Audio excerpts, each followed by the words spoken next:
आजकल क्या होता है, पुरुष अपने नाम पे सब रखता है और पुरुष मर जाता है तो पत्नी हो जाती है अकेली। अब पत्नी के नाम पे तो कुछ होता नहीं है, तो बच्चों को तो बट गया। बाप जिंदा था तो लड़के पूछते भी थे अपनी माँ और अपने बाप को, और अब पति मर गया, पत्नी के नाम पे कुछ है नहीं, ना जमीन ना जायदाद ना सोना ना पैसा। तो फिर वो जिस माँ के पास बुढ़ापे में कुछ नहीं होता ना, बुढ़ापे में उस माँ का सम्मान आज के युग में नहीं होता साहब। माना कि कुछ बच्चे करते होंगे, हम ये नहीं कहते नहीं करते, कुछ बच्चे ऐसे हैं जो माँ का सम्मान बुढ़ापे में करते हैं, कुछ ना होने पर भी ऐसे बच्चे भी समाज में हैं। लेकिन ऐसे बच्चों की संख्या केवल 10% है। 90% ऐसे बच्चे हैं कि यदि आपके पास कुछ नहीं बचा बुढ़ापे में तो वो आपकी तरफ देखते नहीं है। इसलिए सबसे बोल रहा हूं कि बुढ़ापे में अपने पास जरूर कुछ ना कुछ बचाए रखना, बुढ़ापे में सम्मान चाहते हो तो। और सुनो, जीते जी अपनी 13वीं इत्यादि कर लो। है क्या? सही तो बोल रहे हैं। हाँ? जीते जी अपनी 13वीं कर लो, मरने के बाद बच्चे करें ना करें। आजकल बच्चों को लगता है बड़ा खर्चा हो रहा है भाई, 13 ब्राह्मण खवाने में भी उनको पसीना आता है। मरे हुए बाप के नाम से वो गौदान नहीं कर पाते ठीक से, 13 ब्राह्मणों के पांव धोकर के दान दक्षिणा नहीं दे पाते। वो समाज को खिलाने पिलाने में भी उनको बाद में वो कहते हैं अरे हमारे तो बाप की 13वीं करने में इतना खर्चा आ गया, बड़ा भाई जरा थोड़ा तुम दे दो। छोटा भाई बोला मैं काहे दे दूं, तुमने रखा था तुम करो। कई बार छोटा कहता तू कर, बड़ा कहता है तू कर, छोटा कहता तू कर, मझला कहता क्यों जी, बाप के मरने पर कई बार बाप के मरने की 13वीं करने में बड़ा भाई छोटे का और छोटा भाई बड़े का मुंह देखता है कि नहीं? आप तो समाज में रहते हो, ये सब देखते हो कि नहीं? बोलो हाँ या ना। फिर तो आजकल तो बड़ा छोटे को ताकता तू कर 13वीं का खर्चा, बड़ा कहता तू कर। हाँ इसलिए भैया ना तू कर ना तू कर, हम मर के करके ही मरेंगे बिंदास। सब कर लो, बाद में केवल मरने का रह जाए, आराम से मरो मस्त। गौदान जीते जी कर लो, 13 ब्राह्मण ही तो खवाने हैं, जिंदा में खवाओ ना। मरने के बाद जो बच्चा करेगा करेगा, प्लस पॉइंट है वो। क्यों मेरी मां? आजकल के बच्चों का भरोसा नहीं है। ये तो बच्चे साइंस की 4 बुक पढ़ लेते हैं, बोले महाराज जी हम तो ये सब मानते ही नहीं। लो नहीं मानता, लो अब नहीं मानता तो क्या करेगा? काहे पिंडदान करेगा तुम्हारा, काहे 13वीं करेगा, श्राद्ध काहे करेगा तुम्हारा? क्योंकि वो तो साइंस पढ़ लिया ना। अब थोड़ी तुम्हारा श्राद्ध करेगा, तुम्हारा पिंडदान करेगा। वो तो पहले के बच्चे मूर्ख थे, अनपढ़ थे, तुम्हारे बाप को भी पानी देते थे। आजकल तो पढ़े लिखे हैं तो जिंदा बाप को भी पानी नहीं देते। मरने की तो बात छोड़ दो, जो जिंदा बाप को पानी नहीं दे रहा है, जो जिंदा माँ को पानी नहीं दे रहा है, ये मरने वाली माँ को और मरे बाप को पानी काहे देगा? साइंस पढ़ा है ना। हाँ आधुनिक बच्चा है वो, काहे पानी देगा? आप अपने बच्चों को खूब पढ़ाना, पर ये जरूर पढ़ा देना कि बेटा बुढ़ापे में हमारा सम्मान करना, इज्जत करना, सम्मान की 2 रोटियां देना। ज्यादा ऐसा ना पढ़ा देना कि बुढ़ापे में तुम्हारे कोई लात मार के घर से निकाल दे। यदि तुम्हारा बेटा लात मार के तुम्हें घर से निकाले तो रोना मत, इसमें भी दोषी तुम ही हो।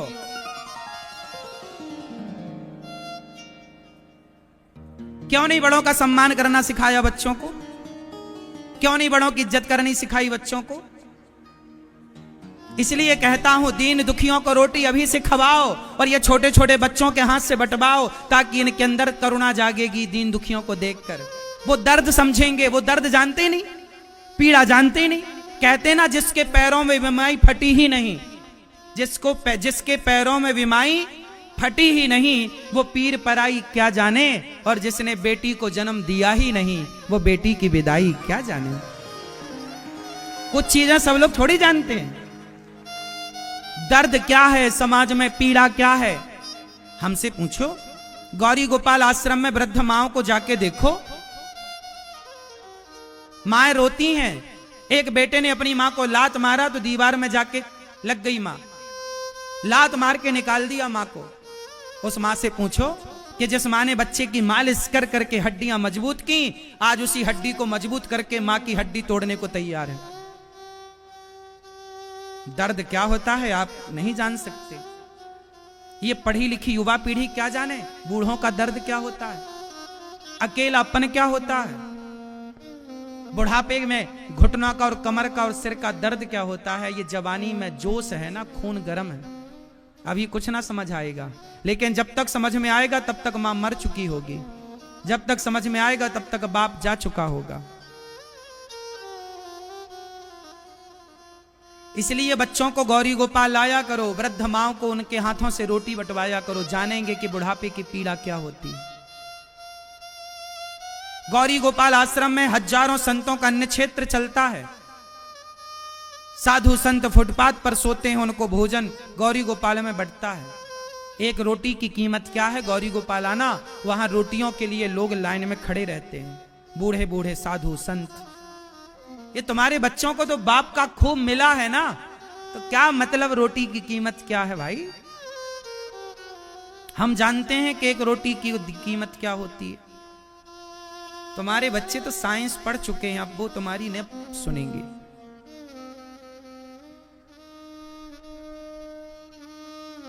ताजमहल बनवाया था जिस राजा ने, उस राजा को उसके बेटे ने, शाहजहां को बंद कर दिया जेल में।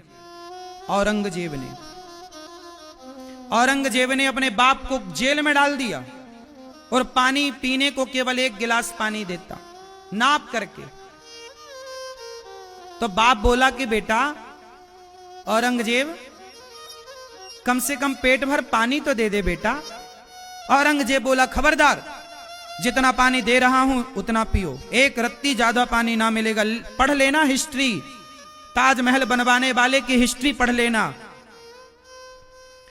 अपने बाप को जेल में बंद कर दिया औरंगजेब ने, और गिलास भर पानी देता नाप करके, 24 घंटे में 1 गिलास पानी। तड़पता उसका बाप, और उसने तड़प तड़प के एक बात कही, उनकी हिस्ट्री में लिखी है, पढ़ लेना कभी तुम्हें फेसबुक व्हाट्सएप चलाने से फुर्सत मिल जाए तो।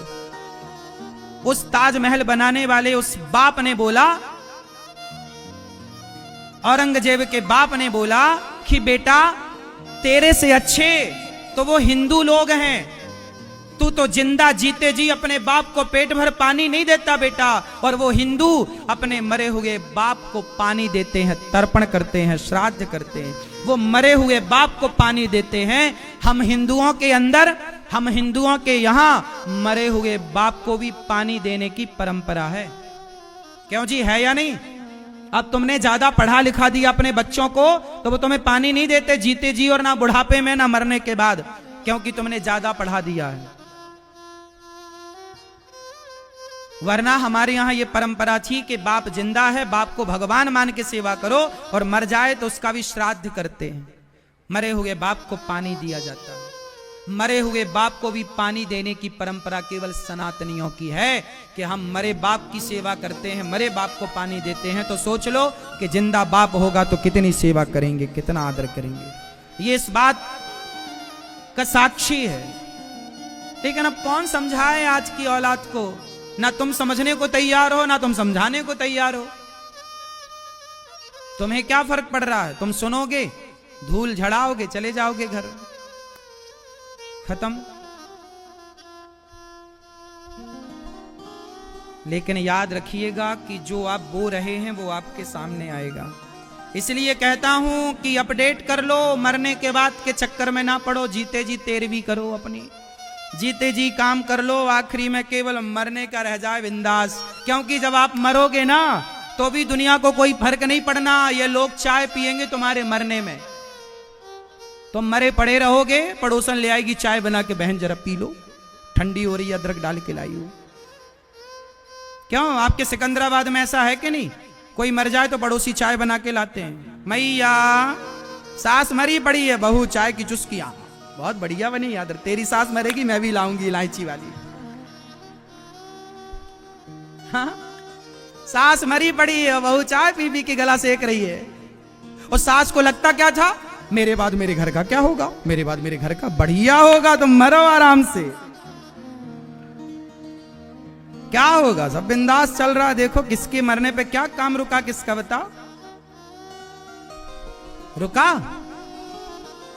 क्यों मेरी मां? फिर कोई काम नहीं रुकता। आजकल तो मरने के बाद का फैशन है, जो मरने वाले के घर आते हैं लोग उन्हें बढ़िया खिलाते पिलाते भी हैं।